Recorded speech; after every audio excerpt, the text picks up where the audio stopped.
North Atlantic, November 1941. The ocean is a heaving black void, broken only by the freezing spray whipping across the open bridge of a Royal Navy Escort.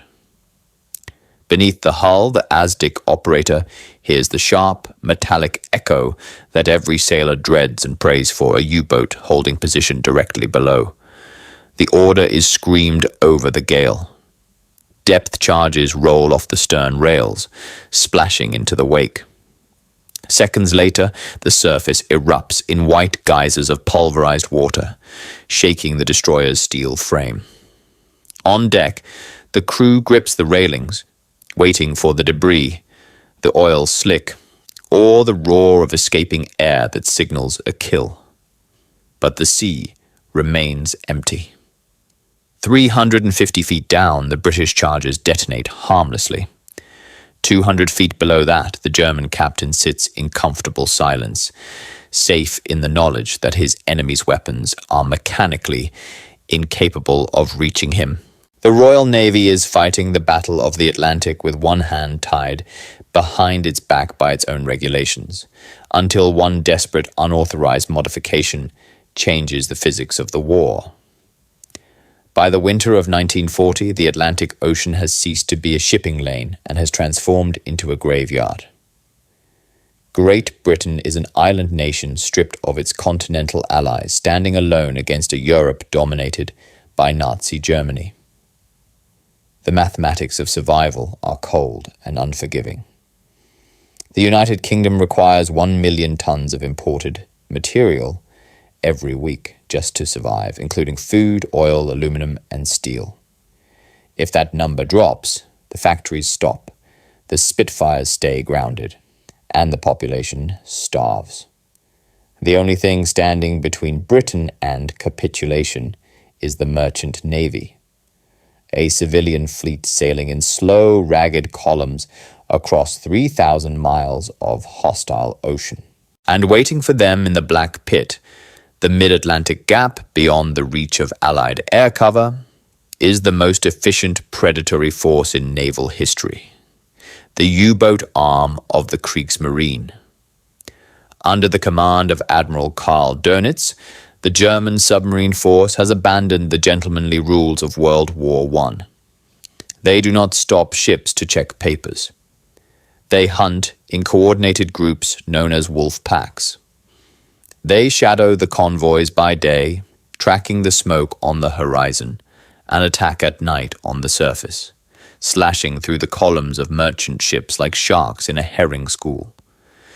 For the Royal Navy escorts charged with protecting these convoys, the destroyers, corvettes, and frigates, the war is a nightmare of freezing spray and technological frustration.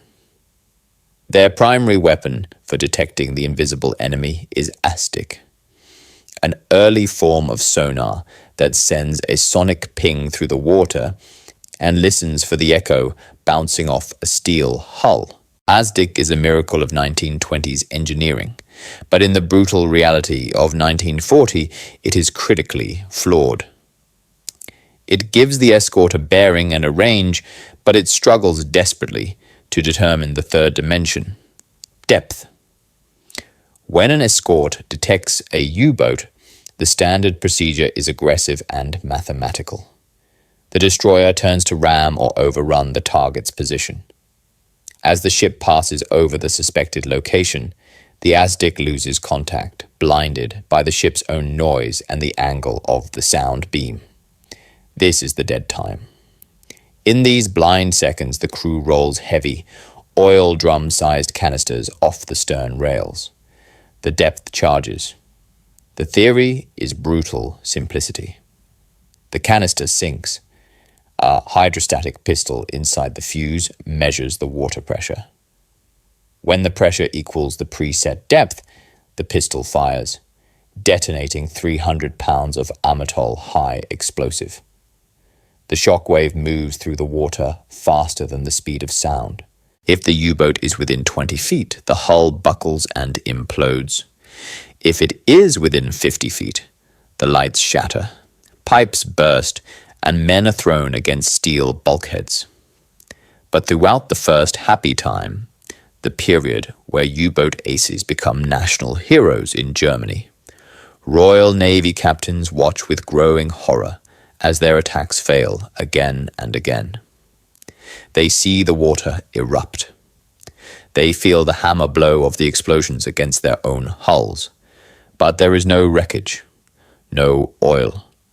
The contact simply vanishes, slipping away into the acoustic shadows.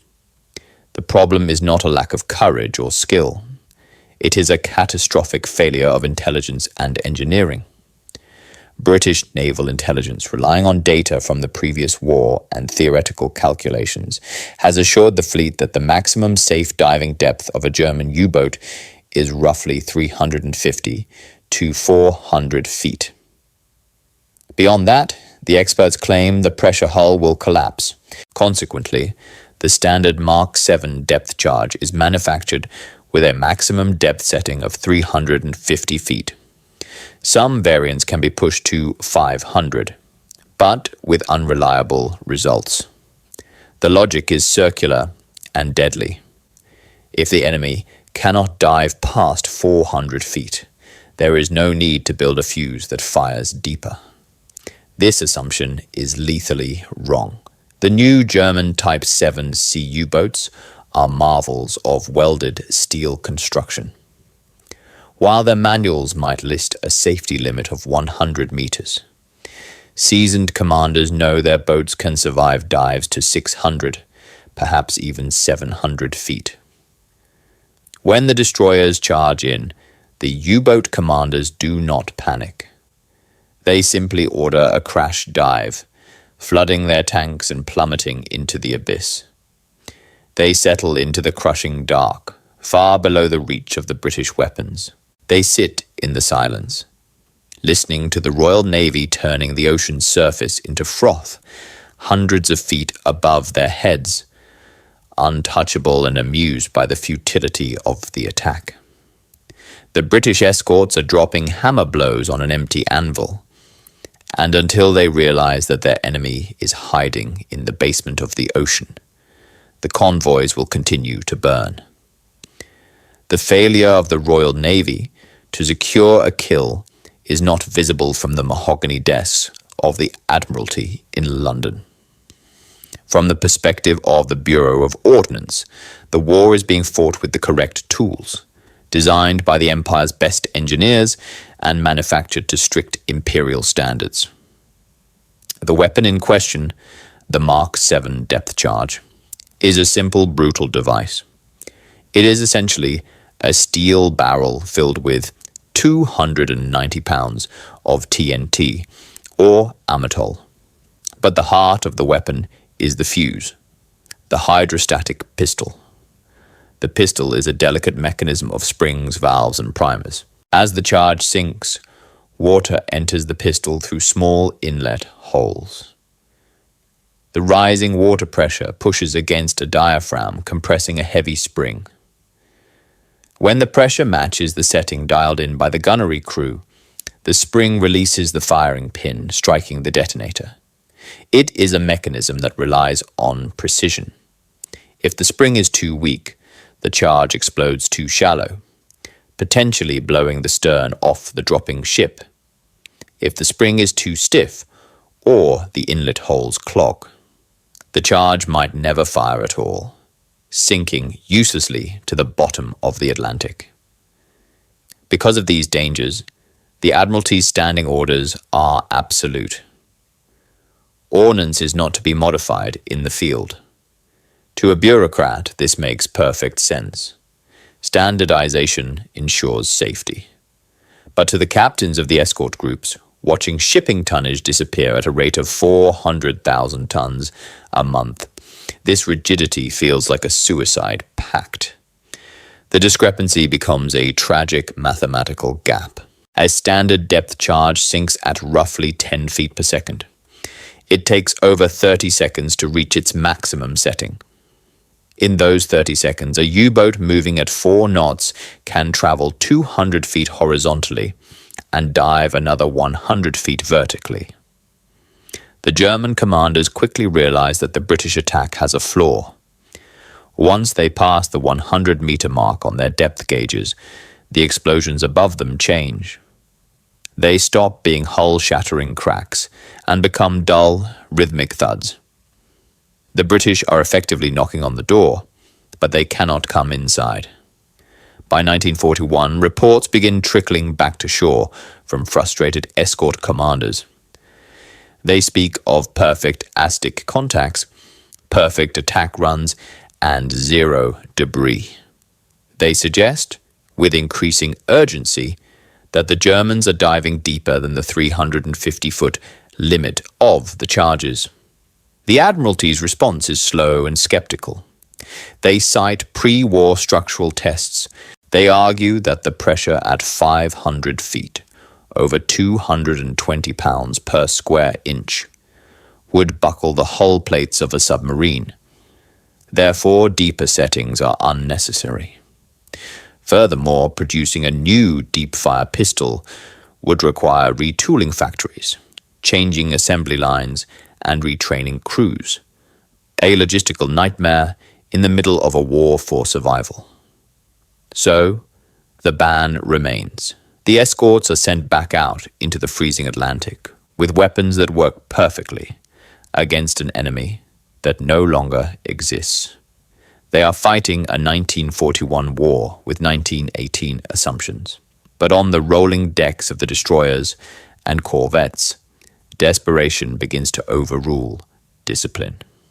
Among the torpedo gunners' mates and the chief petty officers, the men with grease under their fingernails who actually maintain the weapons, a quiet, dangerous idea begins to circulate. If the Admiralty won't give them a weapon that can reach the enemy, they will have to build one themselves. It requires ignoring the safety manuals. It requires violating direct orders. And it requires tampering with high explosives on a ship pitching violently in 20-foot swells. On the heaving quarterdeck of a Flower-class corvette, the war is not a matter of grand strategy. It is a matter of mechanics. The central figure here is not the captain on the bridge, but the torpedo gunner's mate. These are men who know the personality of every valve and spring on the ship. They are the first to diagnose the problem. They watch the pattern of the attacks. They count the seconds between the splash of the charge entering the water and the shudder of the detonation. The math is consistent and consistently wrong. The charges are detonating exactly when the manual says they should, at 350 feet. But the ASDIC operators are reporting contact holes that suggest the target is still descending. The gunner's mate looks at the Mark VII depth charge. It is a sealed unit, a piece of government property that is treasonous to alter. But the frustration of watching convoys burn overcomes the fear of the regulations. In the small, grease-smelling workshops of the escorts, the unauthorized work begins. The modification is dangerously simple. The hydrostatic pistol works by water pressure compressing a spring. To make the charge explode deeper, the spring must resist the water pressure for longer. The sailors improvise. Some crews disassemble the pistols and carefully file down the firing spindles, increasing the travel distance required for the pin to drop. Others take a cruder, more ingenious approach. They pack the water inlet holes with heavy axle grease or bitumen. It is a low-tech solution to a high-tech problem. The grease acts as a delay mechanism. As the charge sinks, the water pressure has to force the thick, viscous grease through the inlet holes before it can reach the diaphragm. This buys time. It buys depth. A charge set for 350 feet, with its inlets clogged with heavy grease, might not fire until 500 or 550 feet. There is no way to test this safely. There is no firing range. The only test will be the next battle. The crew is effectively turning their standard issue weapons into unpredictable variables. betting that the increased depth will kill the U-boat before the crushed hull of the charge fails and the explosive becomes a dud.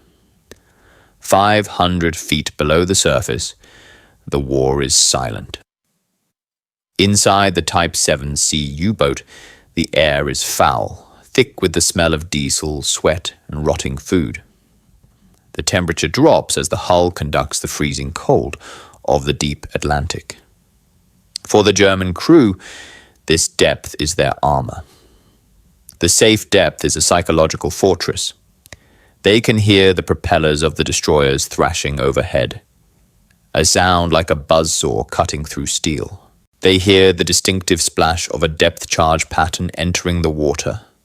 Then, the wait. The crew counts the seconds. They know the sink rate of the British weapons. When the explosions come, they are loud, rocking the boat, knocking unsecured tools from racks and shattering light bulbs. But they are above them. The shock waves slap against the top of the pressure hull, but the energy dissipates in the water column before it can crack the steel. The U-boat commander watches the depth gauge. The needle hovers at 160, 170, perhaps 180 meters. He signals to the helmsman to maintain depth. He knows the British manual as well as his own. He knows that the Royal Navy is bound by rigid doctrine and equipment limitations. As long as he stays in the basement, the ceiling cannot fall on him. This confidence creates a fatal complacency. The Germans believe they have solved the tactical puzzle. They believe the only danger is running out of air or battery power. They do not anticipate that a chief petty officer 3 miles above them has just packed a hydrostatic pistol with axle grease. The battlefield of the Atlantic is defined by a single unforgiving variable: density. Water is 800 times denser than air. This simple physical fact dictates the speed of the war. While a shell from a deck gun travels at 2,500 feet per second, a depth charge is an agonizingly slow projectile. The Mark VII is not streamlined. It is a blunt cylinder, designed for explosive capacity, not hydrodynamics. When it rolls off the stern, it does not shoot downward. It drifts. Its terminal velocity in the water is roughly 10 feet per second. This creates the tactical nightmare known as dead time. Consider the mathematics of the hunt. If the U-boat is at 350 feet, the charge takes 35 seconds to reach it. In those 35 seconds, a U-boat traveling at a modest 4 knots moves over 230 feet. The Escort is not shooting at a target. It is shooting at a prediction, a ghost. As the U-boat dives deeper, the cone of escape widens. At 500 feet, the dead time increases to 50 seconds. The U-boat has moved further, turned sharper, and vanished into a volume of water so vast that the probability of a hit drops to near zero. The field modification, the grease in the inlet holes, does not solve the speed problem. The charges still sink slowly, but it changes the geometry of the attack. By allowing the charge to fall to 500 or 600 feet, the Escort crew is betting that the U-boat commander, feeling safe, will slow his maneuvers. They are turning the deep water from a sanctuary into a trap. They are extending the lethal cylinder of the explosion down into the crushing depths where the hull is already under massive strain, meaning a nearby blast doesn't just need to breach the steel, it just needs to tip the balance of pressure, enough for the ocean to do the rest. While the Escort crews battle the physics of the ocean, they are also fighting the inertia of the Royal Navy. In the corridors of the Admiralty's Whitehall bunker, the war is fought with paper, statistics, and doctrine. The resistance to the deep setting is not born of malice, but of engineering caution. The experts at the Bureau of Ordnance know something the sailors do not: the behavior of explosives at extreme pressure. They fear that at 600 feet, the pressure is so immense, over 260 pounds per square inch, that it might crush the detonator mechanism before it can fire. Worse, they worry that the Admiralty explosive filler might become unstable or fail to detonate entirely, turning the depth charge into a dud. There is also the doctrine of the safe distance. If a charge is modified to explode deeper, but due to a malfunction explodes shallow, it could blow the stern off the hunting ship. The safety protocols are written in blood, and the Admiralty is loath to let exhausted, desperate sailors rewrite them with axle grease. Orders are issued. Unauthorized modification of His Majesty's ordnance is a court-martial offence. This creates a bizarre tactical reality. The escort commanders must effectively smuggle their own tactics past their superiors. They must report attacks using standard forms, listing standard depth settings, while knowing that their men are secretly doctoring the fuses below decks. It is a conspiracy of competence, a mutiny of necessity. The sailors know the risks. They know a grease charge is unpredictable. It might explode at 400 feet or 700 feet, or never. But they also look at the horizon, lit by the burning tankers of the convoys they failed to protect. They weigh the risk of a court-martial against the certainty of defeat. And so, as the winter storms of 1941 reach their peak, the modified charges are loaded into the throwers and the rails. The grease is packed tight. The springs are filed. The trap is set. All that is needed now is a target arrogant enough to swim into it. April 14th, 1942. The North Atlantic, southwest of Ireland. The sea state is rough, with long rolling swells masking the periscopes of the enemy. On board a British destroyer of the Escort group, the routine of boredom is shattered by the sharp rhythmic ping of the ASDIC operator. Contact. Bearing green 40. Range 1,500 yards. Moving slowly. The bridge crew snaps into action. The captain orders full speed. The ship heels over, engine screaming as it turns to intercept. But the ASDIC operator's voice cuts through the adrenaline with a grim update. The contact is fading. The pitch of the echo is changing. Target is diving. Going deep. Very deep. Below the surface, the U-boat commander has executed the standard evasion maneuver.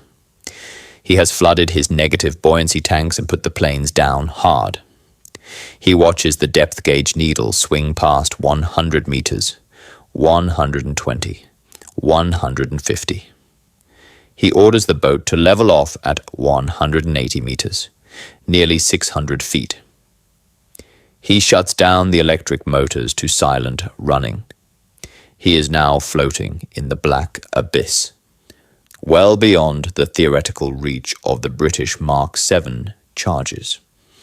On the destroyer's quarterdeck, the torpedo gunner's mate stands by the rails. He looks at the row of depth charges.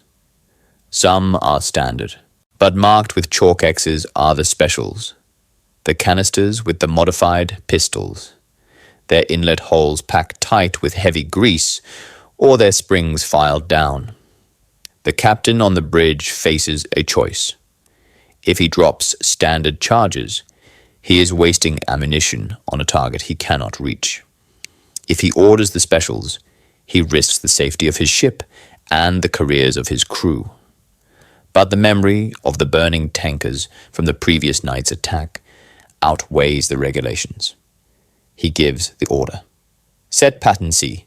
Deep settings. Fire when ready. The throwers crack. The heavy canisters arc into the grey sky and splash into the wake. The destroyer races away to clear the blast radius. Now comes the wait. Usually, the wait is 30 seconds. The crew stands by the rails, counting. 1, 10, 20, 30. 30 seconds pass. No explosion. The younger sailors exchange glances. They think the charges are duds. They think the grease has clogged the mechanism entirely, that the modification has failed. The silence stretches. 40 seconds. 45. The doubt begins to set in. They have sabotaged their own weapons. Inside the U-boat, at 600 feet, the silence is absolute. The crew hears the splash of the charges entering the water miles above. They wait for the distant, harmless thuds they are used to. They count the seconds. The time for the standard explosion passes. The commander relaxes, perhaps reaching for his notebook to log the failed attack. He believes the charges have malfunctioned or drifted off target. He is wrong. The charges are still falling. At 50 seconds, the modified pistols finally sense enough pressure to overcome the resistance of the grease. The firing pins release. The ocean floor lights up. On the surface, the explosion is different. It is not the sharp crack of a shallow detonation.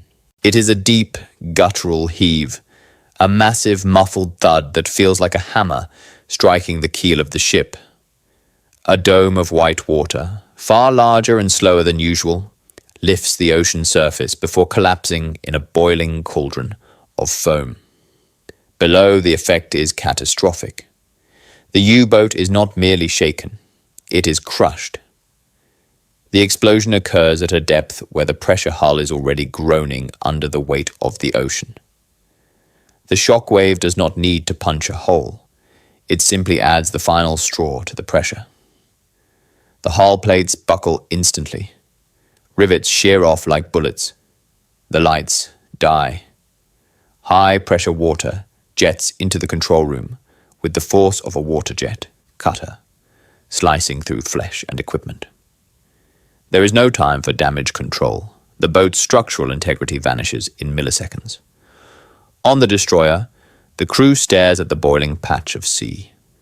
They wait for the confirmation. Slowly, it rises. First, a sheen of diesel oil, smoothing the chop of the waves. Then, the debris.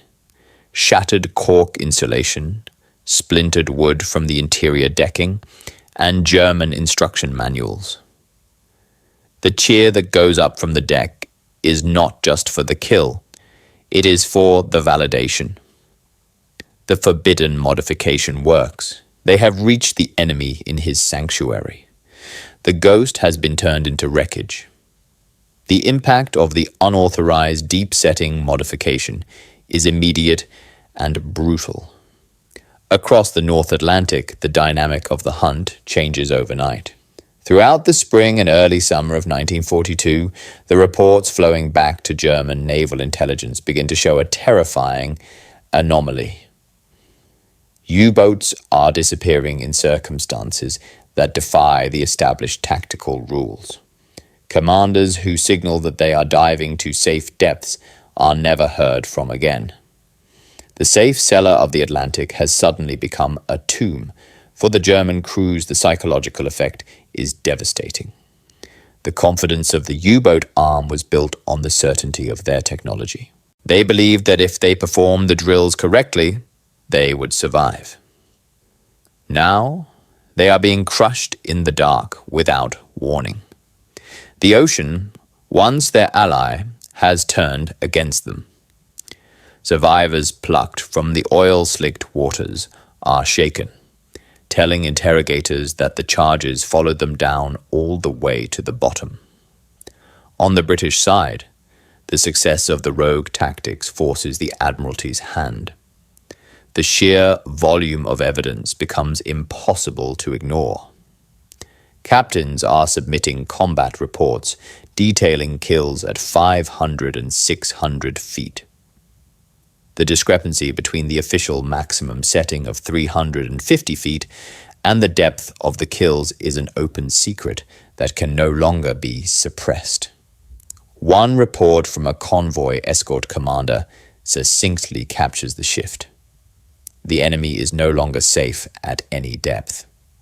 We are hitting them where they live. These statistics tell the story. In the months following the widespread, albeit unofficial, adoption of deep settings, the kill rate of U-boats rises sharply. The exchange rate, the number of Allied merchant ships lost per U-boat sunk, begins to tilt in favor of the Allies. But the most significant result is the validation of the man on the spot.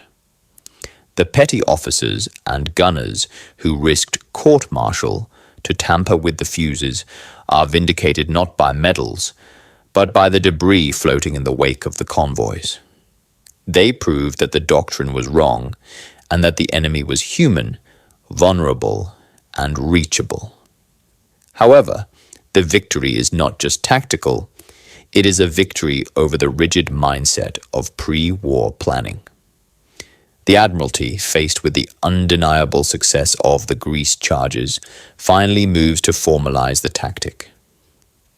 The era of the 350-foot limit is over, but before the official factories can catch up, the Atlantic is being won with files, grease, and disobedience. The unauthorized success of the grease charges does not stay a secret below decks for long. Confronted with the undeniable reality of U-boat kills at depths previously thought impossible, the Royal Navy hierarchy is forced to pivot. The bureaucracy, once an obstacle, finally begins to move with the urgency of war. By late 1942, the forbidden becomes the manual. The Admiralty rushes the development and deployment of new heavy depth charges, specifically the Mark X. This weapon is a beast compared to its predecessor. It contains over 2,000 pounds of explosive and is streamlined to sink fast, nearly 25 feet per second. Crucially, it is equipped with a new hydrostatic pistol, formally designed to fire at depths of up to 800 feet. The era of improvisation ends, replaced by industrial lethality. The dead time is slashed. The safe depth is erased. This technological leap, combined with the arrival of other anti-submarine weapons like the forward-throwing Hedgehog mortar and the Squid, breaks the back of the U-boat force. In May 1943, known as Black May, the hunters become the hunted. The Allies sink 41 U-boats in a single month. Admiral Dönitz, realizing the technological balance has tipped irretrievably, withdraws his wolf packs from the North Atlantic. The Battle of the Atlantic is effectively won, not by a single decisive fleet action, but by a cumulative grinding down of the enemy. Yet, historians and naval analysts acknowledge a critical bridge in this timeline. Between the failure of the early war equipment and the arrival of the advanced 1943 technology, the line was held by the ingenuity of the Escort crews. The grease modification was the stopgap that saved thousands of tons of shipping. It denied the Germans their tactical impunity during the war's most desperate months. It forced the U-boats to operate with caution, disrupting their attacks and buying precious time for the shipyards of America and the factories of Britain to turn the tide. War is often viewed as a contest of generals and grand strategies, a chess game played on maps the size of continents, but the history of conflict is frequently written in the margins, in the small, unauthorized moments where individual ingenuity collides with the friction of reality. The Battle of the Atlantic was the longest, most complex naval campaign in history. It was decided by radar, by code breaking, and by industrial capacity. Yet, for a critical window of time, the balance of power rested on a smudge of axle grease and a filed-down spring. The story of the modified depth charge is a testament to the disconnect that always exists between the planners in the capital and the warriors in the field. The Admiralty saw the ocean as a set of known variables. The sailors saw it as a terrifying unknown that required adaptation. The ban on modification was logical in a boardroom, but suicidal in a storm. It reminds us that in the machinery of war, the most dangerous component is often the human element, the refusal to accept a systemic failure, even if fixing it means breaking the law. The torpedo gunners who tampered with their fuses did not just sink U-boats. They sank the rigid dogma that said, "This is how it has always been done." Today, the Atlantic rolls over the graves of thousands of sailors from both sides. The technology has evolved. Modern torpedoes can hunt on their own, and submarines can stay submerged for months. But the lesson remains. When the tool fails, the hand must adapt. And sometimes the only way to win a war is to stop following the orders and start solving the problem.